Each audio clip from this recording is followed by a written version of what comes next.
Welcome back, dear listeners, to another installment of Animal Farm. We're more than halfway through now.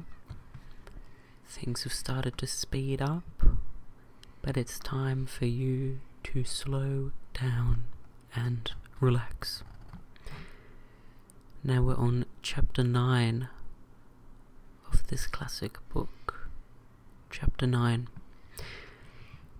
Boxer's split hoof was a long time in healing.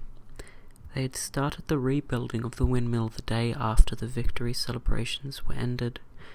Boxer refused to take even a day off of work, and made it a point of honour not to let it be seen that he was in pain. In the evenings he would admit privately to Clover that the hoof troubled him a great deal. Clover treated the hoof with poultices of herbs, which she prepared by chewing them, and both she and Benjamin urged Boxer to work less hard. "A horse's lungs do not last forever," she said to him, but Boxer would not listen. He said, only one real ambition left: to see the windmill well underway before he reached the age for retirement.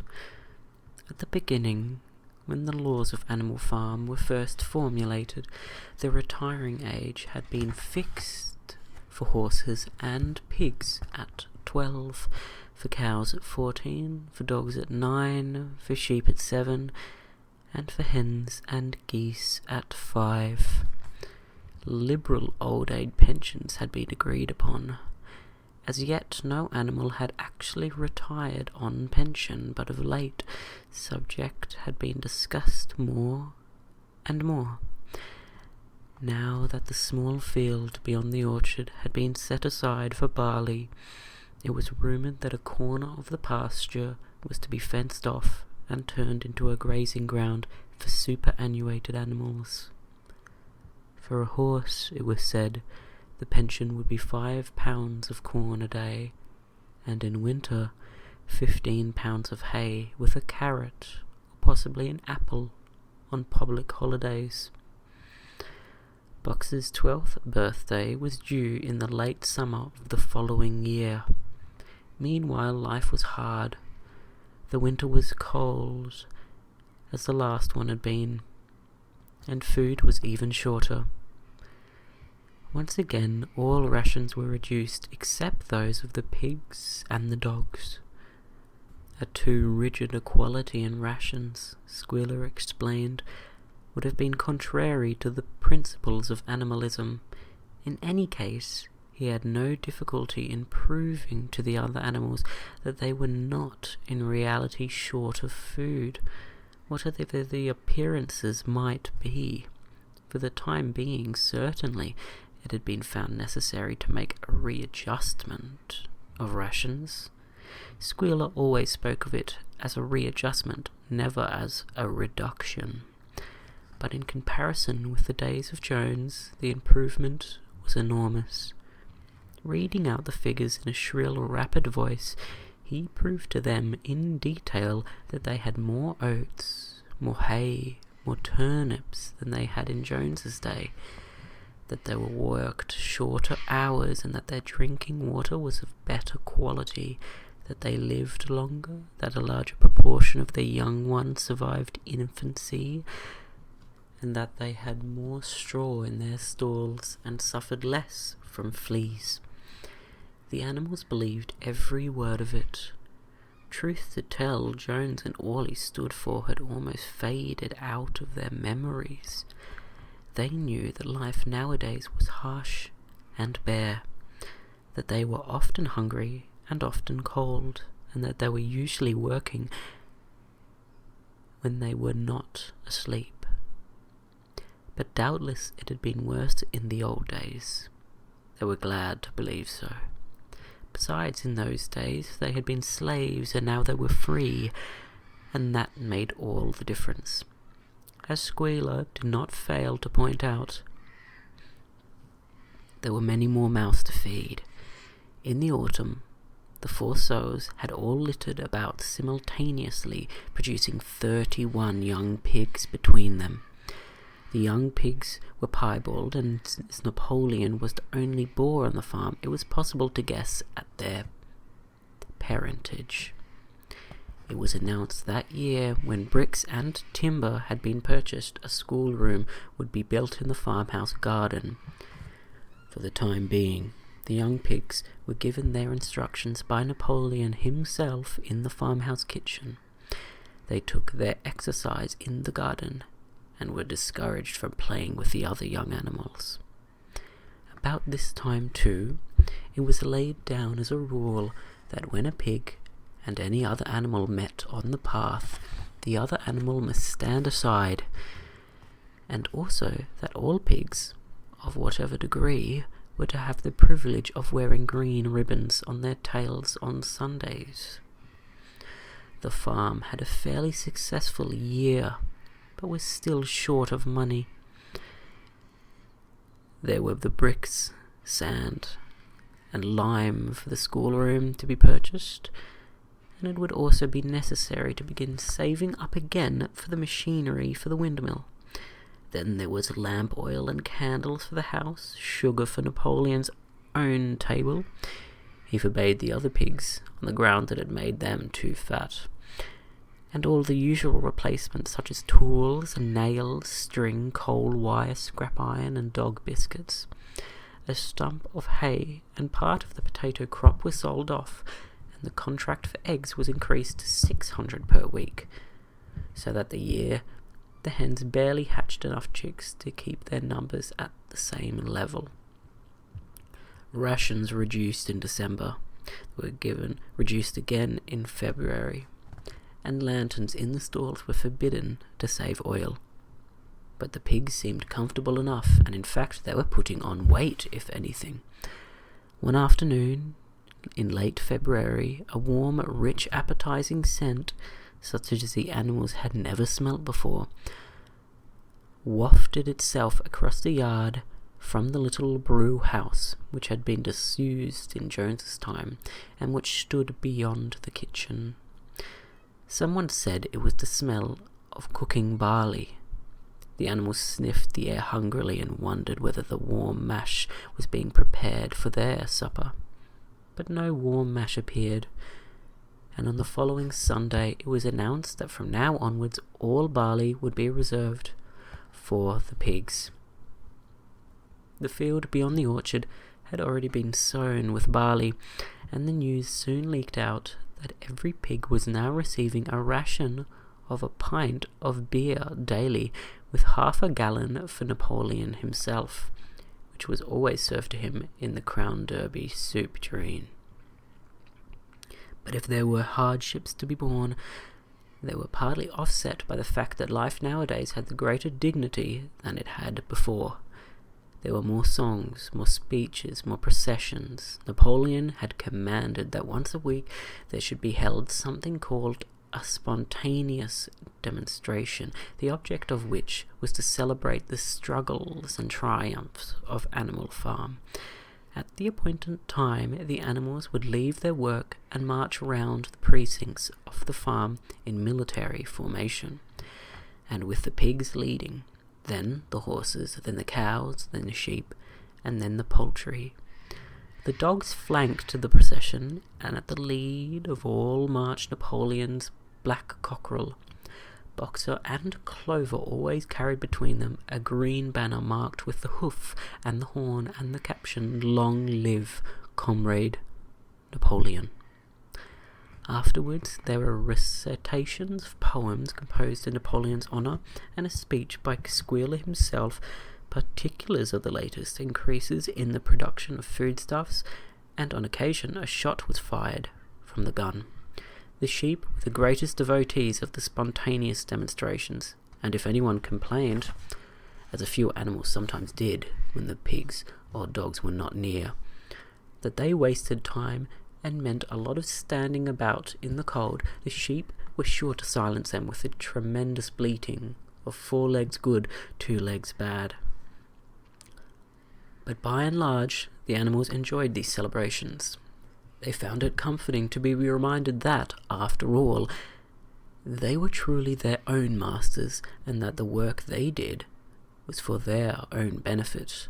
So that what with the songs, the processions, squeal as a list of figures, the thunder of the gun, the crowing of the cockerel, and the fluttering of the flag, they were able to forget that their bellies were empty, at least part of the time.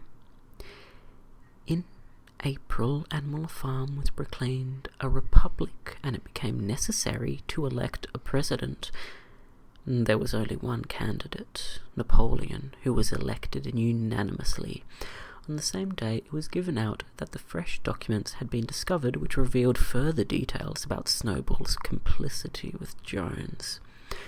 It now appeared that Snowball had not, as the animals had previously imagined, merely attempted to lose the Battle of the Cowshed by means of a stratagem, but he had openly fought on Jones' side. In fact, it was he who had actually been the leader of the human forces and had charged into battle with the words, "Long live humanity," on his lips. The wounds on Snowball's back, with which a few animals still remembered to have seen, had been inflicted by Napoleon's teeth. In the middle of the summer, Moses the raven suddenly reappeared on the farm after an absence of several years.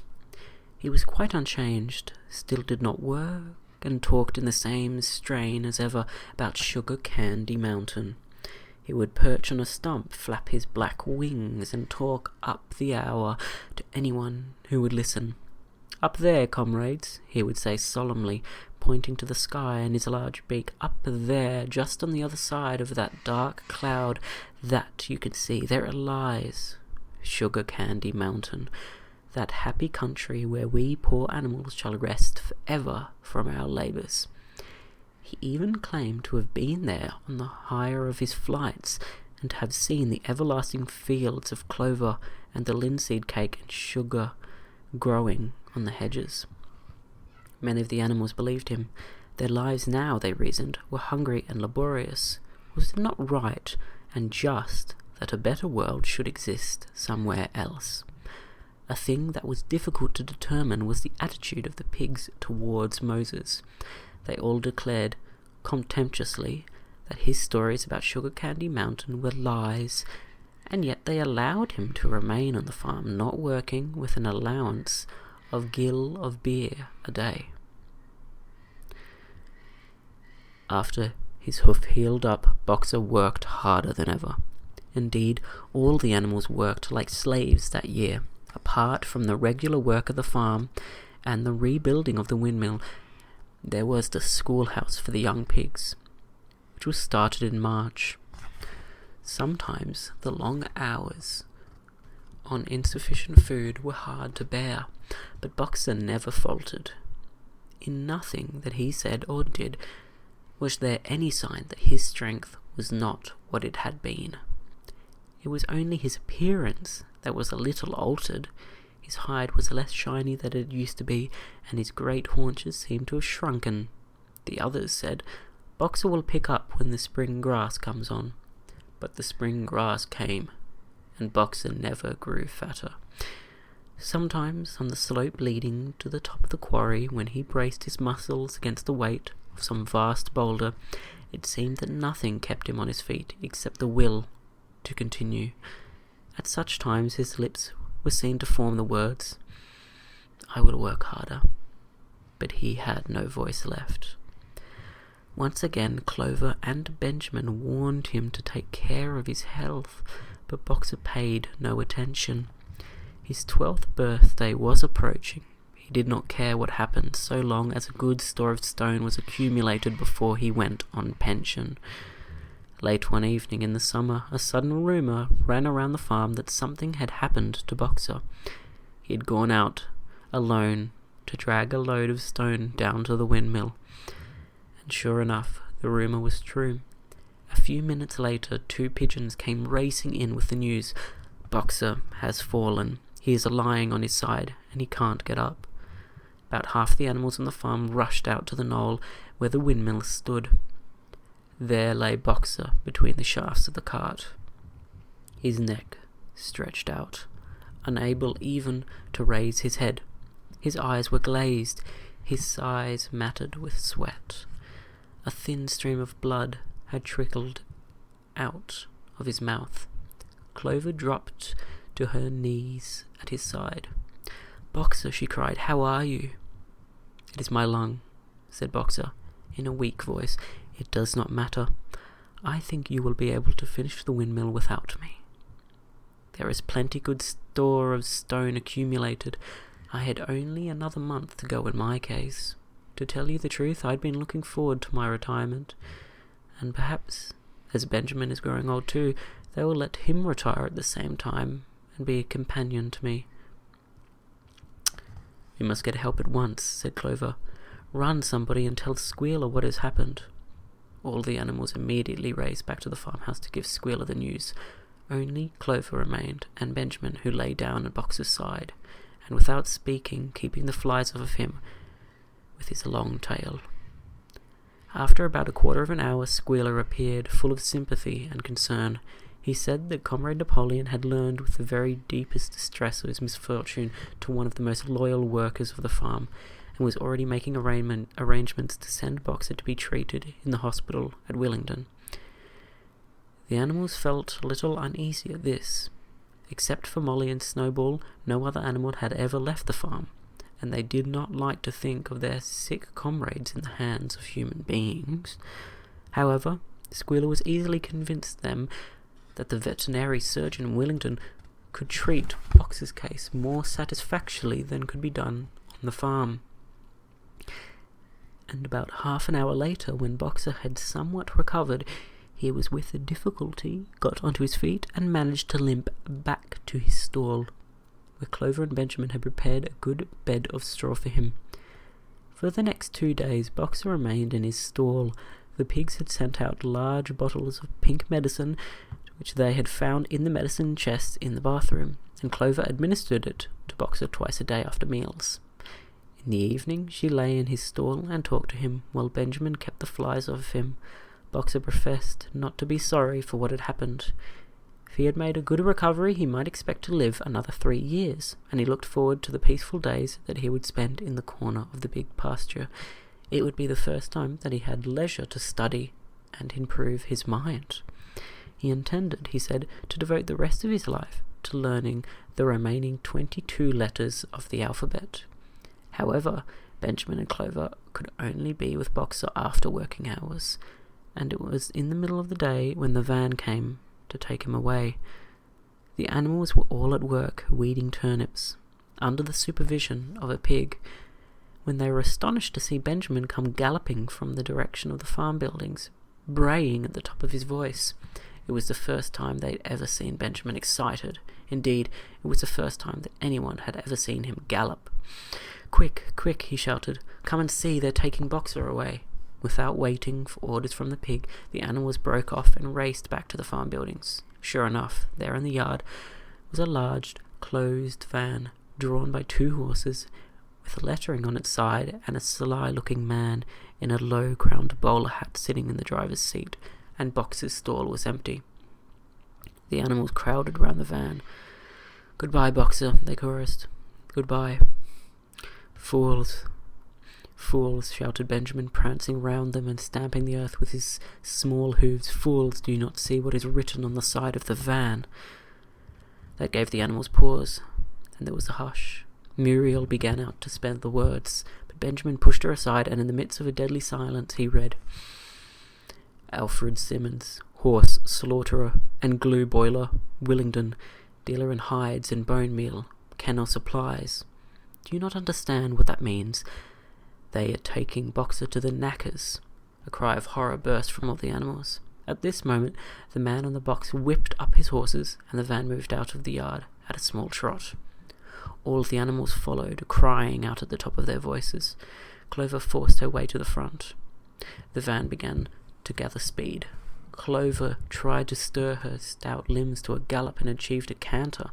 "Boxer," she cried. "Boxer, Boxer!" And just at this moment, as though he had heard the uproar outside, Boxer's face, with a white stripe down his nose, appeared at the small window at the back of the van. "Boxer," cried Clover in a terrible voice. "Boxer, get out of there! Get out quickly! They are taking you to your death!" All the animals took up the cry of "Get out, Boxer! Get out!"